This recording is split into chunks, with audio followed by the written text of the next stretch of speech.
Good morning, or depending on when you're watching this, good afternoon, good evening, or good night. My name's Ross, and as always told, I had a voice of radio. So today, we're going to be having a look at a couple of fairy cards that have frankly, well, they've not been seeing the love that they probably deserve. Now, I need to give a shout out here to the lovely Legally Sarcastic, who has been, shall we say, an avid supporter of these cards for quite a while now. And specifically at the moment, I'm talking about Ribombee and I'm talking about Carbink.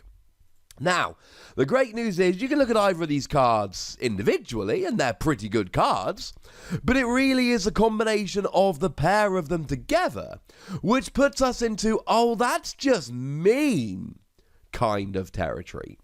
So if we have a look at the Ribombee from Lost Thunder, it's got a rather spectacularly nice ability, which says as long as this Pokemon is on your bench, whenever your opponent plays a supporter card from their hand, prevent all effects of that card done to your fairy Pokemon in play. So as long as Ribombee's on the bench, all of your fairy Pokemon are immune from the effects of supporter cards. Now we could talk about stuff like Plumeria here getting rid of your energy, and that would be absolutely valid. But largely we're talking about Guzma here. You see, there's been a curious thing happening in the past kind of year of the Pokemon trading card game, and that has been an increase in the play of Guzma, and therefore a decrease in the amount of switching cards people are playing. And part of the reason for that is if every deck is playing 3 or 4 Guzma, not to mention the fact that the vast majority of decks are playing Tapu Lele to search it out, and even those that aren't are generally playing something like Macargo and Oranguru, you don't really need to worry, because if you desperately need to switch, you can play a Guzma. The thing you need to remember about the ruling in terms of Guzma is that Guzma switches after the gusting effect. If we read Guzma, it says switch one of your opponent's bench Pokemon with their active Pokemon. If you do, switch your active Pokemon. No gusting, no switching. So if you've got a bunch of fairy Pokemon, including Ribombee, on the bench, your opponent cannot play a Guzma. And it's not just that they cannot drag one of your Pokemon off the bench, although that's actually really handy. It means that they can't switch. Now, in terms of not dragging your Pokemon off the bench, I'm a little bit surprised we've not seen more Gardevoir love here. Gardevoir's a fairly phenomenal card. We've all seen it. I mean, look, it won the World Championships like the pretty much weekend it was released. And it allows you to attach extra energy using the ability, which is good. But the attack does 30 damage for each energy attached to Gardevoir and the defending Pokemon, which is pretty redonk. So what you want to do, just like we did with Mewtwo back in the day, is build it up on the bench, build it up on the bench, build it up on the bench, and then bring it forward and go, ha ha ha, now I'm just running through all of your Pokemon, and there's not very much you can do about it. That always seemed like a good use for Ribombee for me, but it's not really worked. And here's what's even weirder about Ribombee. Japan have recently gotten the new Articuno. Now, I've looked at this in a couple of videos, including the one I uploaded just a couple hours ago. And Articuno is seeing play over in Japan. And Articuno's got a very similar but different ability. If it's in the active, prevent all effects of supporter cards to your bench water Pokemon. So it does have to be in the active, and the attack is 70 and then you move 2 water energy to one of your bench Pokemon. It's fine if slightly unspectacular. So Articuno is seeing play, and one of the things that Articuno does beautifully is it sits in the active as a single prize Pokemon and goes, yo, you can't Guzma around me. That's not something you're allowed to do. You've got to attack into me. Gut it. Forcing your opponent to take care of the single prize Pokemon in the active, rather than getting something like a Magikarp and Wailord on the bench. And in a Magikarp and Wailord deck, I mean, come on. Articuno seems a little bit like a given. So back to Ribombee then. Ribombee's all well and good, but what can we use with this? And one of the best uses is Carbink. Now, this is a Carbink which came around in Fairy Rise in Japan, but was again a Lost Thunder card over here. It's a basic Pokemon that attacks for a double colourless energy, that's 1 energy attachment, making it a very easy Pokemon to just drop into a deck. And it does 30 damage And during your opponent's next turn, prevent all effects of attacks, including damage, done to this Pokemon by any Pokemon that has an ability. And you would be very surprised what percentage of the metagame you could just lock out of the game using Carbink. One of the best uses for this, really for me, comes in Rayquaza. Because when Rayquaza comes, I mean, firstly, Rayquaza's weak, right? So you're actually free hit KOing, and that's before you bring in something like a Choice Band. With Choice Band, you got a 2-hit KO. But here's what's important. You bring your opponent's Pokemon, your Rayquaza, active using something like a Guzma, and then you attack them with Carbink. And here's the problem. Your opponent is then locked into attacking the Carbink. No Guzma, because you've got a Ribombee on the bench, so they've got to go after Carbink. And they've got to use a Pokemon that doesn't have an ability.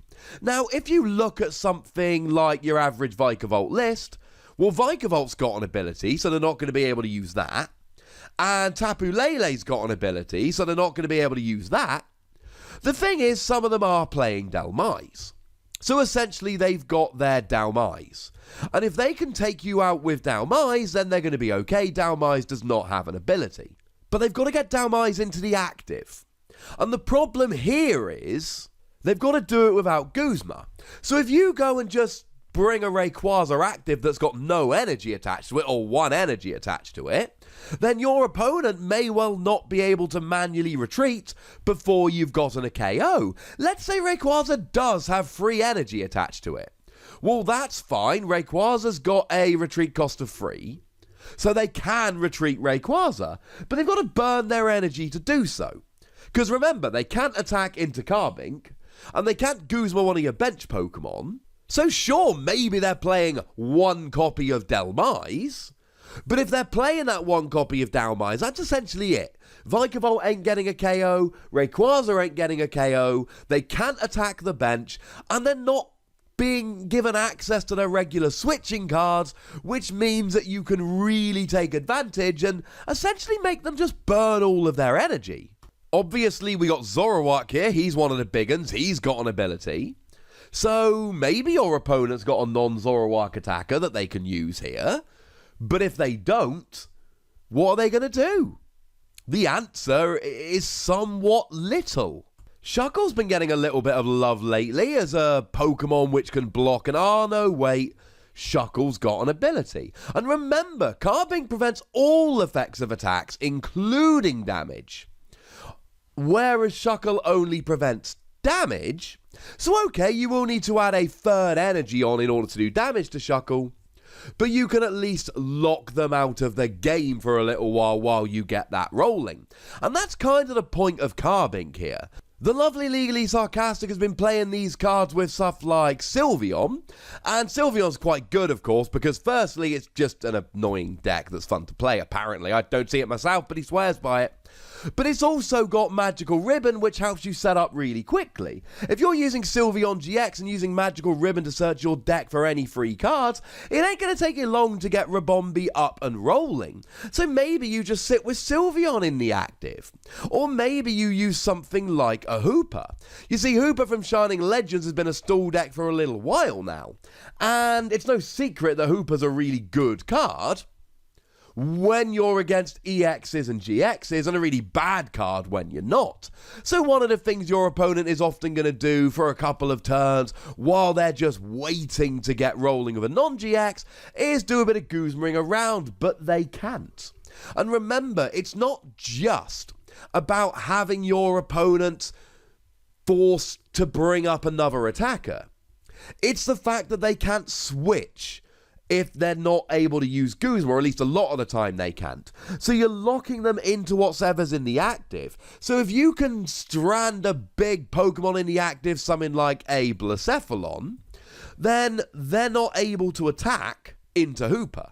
And sure, they can retreat and bring up a Naganadel and attack in that way, fine. But they've got to get Blacephalon out of the active before they can actually do that.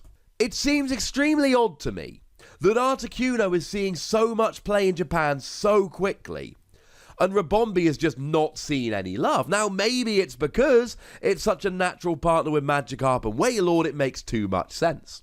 Or maybe it's because it's a basic.